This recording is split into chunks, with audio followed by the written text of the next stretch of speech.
Uy, sandali lang. Bago ang lahat, yung kinain ko kanina, naalala ko lang. Kasi naalala ko ang 20 pesos ang kilo ng bigas.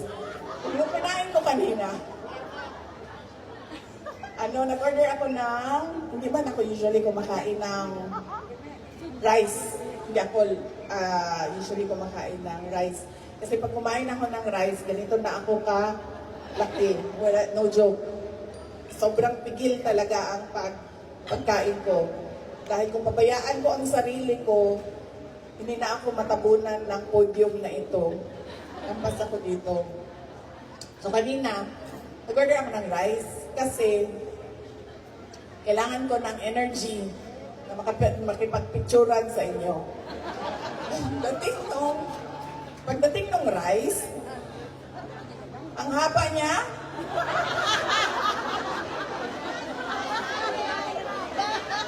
sabi ko haba niya, parang yung rice natin sa Pilipinas, 3 butil, isa sa kanila dito. Sabi ko pa sa sarili ko, ito dapat ang 20 pesos na bigas. Kasi ang isang kutsara niya, 3 kutsara na ang equivalent sa Pilipinas. Di mapababa mo ang presyo. Sabi ko, ganito dapat bakit ang haba nun?